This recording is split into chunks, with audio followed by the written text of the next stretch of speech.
Tumsifu Yesu Kristo. Mpenzi msikilizaji wa Radio Maria Tanzania, sauti ya Kikristo nyumbani mwako. Karibu ufuatilie makala hii fupi kama inavyoletwa kwako na Padri Daktari Francis Xaveri Ngatigwa, mhadhiri wa Chuo Kikuu cha Mtakatifu Agostino Sauti, tawi la Dar es Salaam. Miongoni mwa utakayoyasikia ndani ya makala haya ni uinjilishaji na Baba Mtakatifu Francisco kwa vyombo vya habari vyote vikiwamo vya kidijitali ambavyo wakati wa uhai wake alipenda kuvitumia.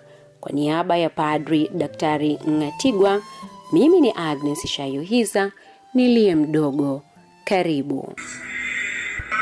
Katika maisha yake hapa duniani, Baba Mtakatifu Francisco mara zote alisisitiza umuhimu wa matumizi ya vyombo vya habari katika shughuli za uinjilishaji.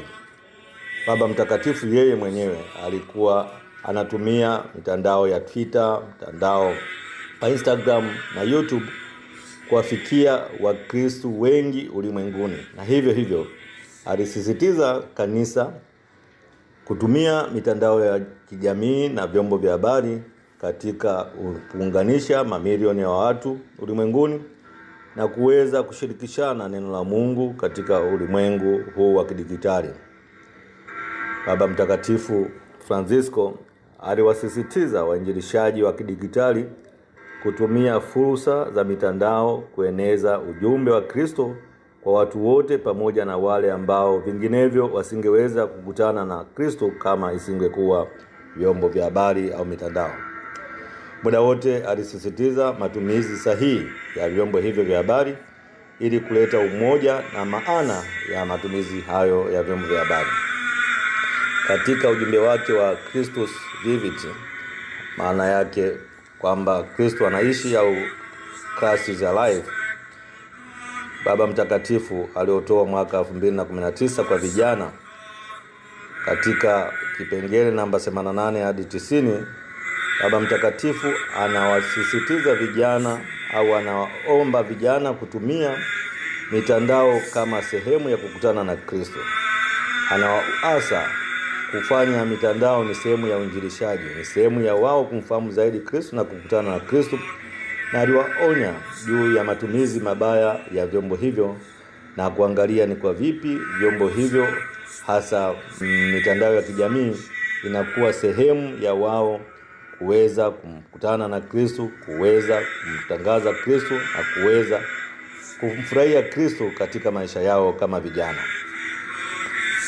Baba Mtakatifu Francis, ambaye wakati mwingine aliitwa digital pope, yani pope wa kidijitali, aliweza kuwaunganisha Wakristo wengi, kuwafikia Wakristo wengi kwa njia ya mtandao, kwa njia ya ujumbe wa sala na jumbe mbalimbali ambazo zilitoa kwa wale ambao walikuwa wana followers katika Twitter au katika Instagram yake. Vile aliweza kuwashirikisha followers au wale ambao walikuwa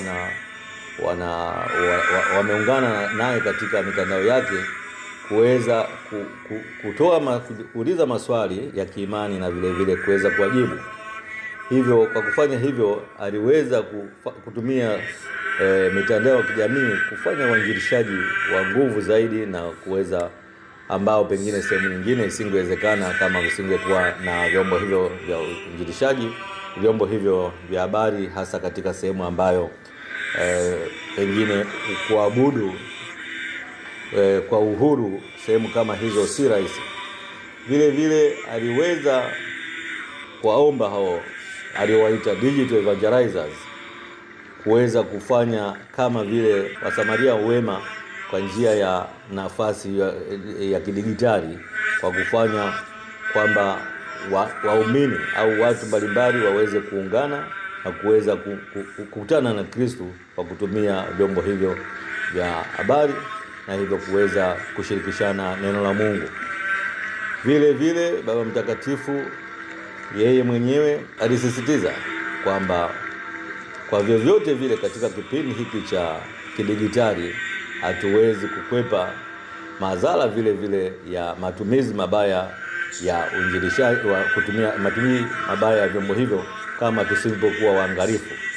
Kwa hiyo alionya juu ya matumizi mabaya ya vyombo hivyo na juu ya watu kuwa na makini katika matumizi hayo, na vile vile juu ya kujenga daraja la kweli ambalo linaweza kupatikana kwa kutumia vyombo hivyo vya habari ili kuweza kupitisha habari ya wokovu, kupitisha injili ya wokovu na vile vile injili ya Kristo. Ni wajibu kwa wale wanaotumia vyombo hivi vya habari, alisema, kuangalia kwamba wanachokiweka katika vyombo vya habari ni kile ambacho kinatoa mwangaza zaidi na nafasi zaidi kwa Wakristo au kwa wale wanaokutana na habari hiyo katika vyombo hivyo kuweza kumfahamu vizuri zaidi Kristo.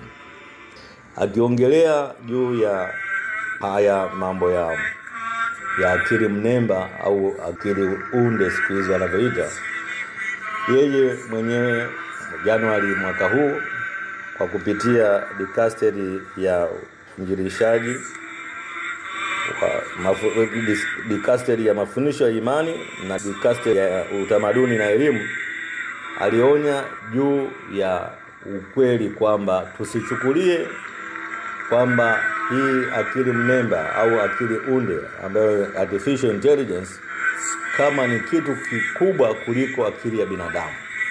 Yeye mwenyewe anasema kwamba tujue kabisa kwamba akili ya binadamu ndiyo iliyozaa hiyo akili mnemba au akili unde.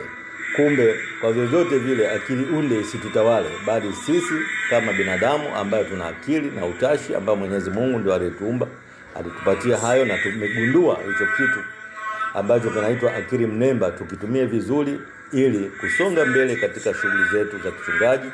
Na kwa vyovyote vile tusikubali akili mnemba itutawale na hivyo kuharibu shughuli zetu za kichungaji.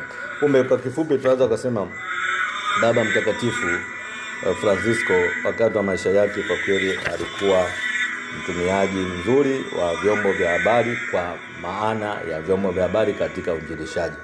Aliweza kuwafikia wengi kwa kupitia YouTube yake, kwa kupitia Instagram.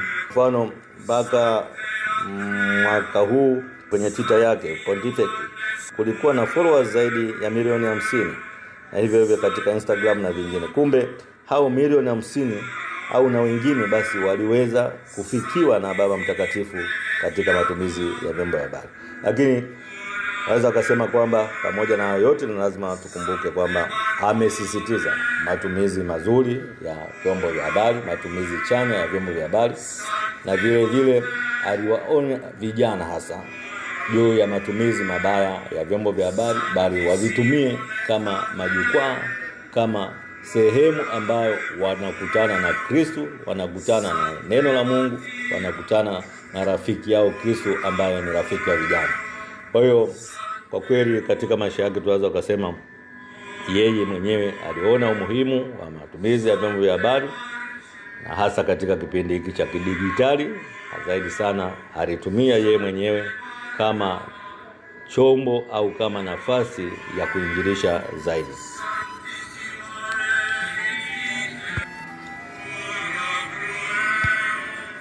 Msikilizaji mpendwa, naamini walau umefuatilia machache kuhusu uinjilishaji na Baba Mtakatifu Francisco, ukiwemo wa kidijitali.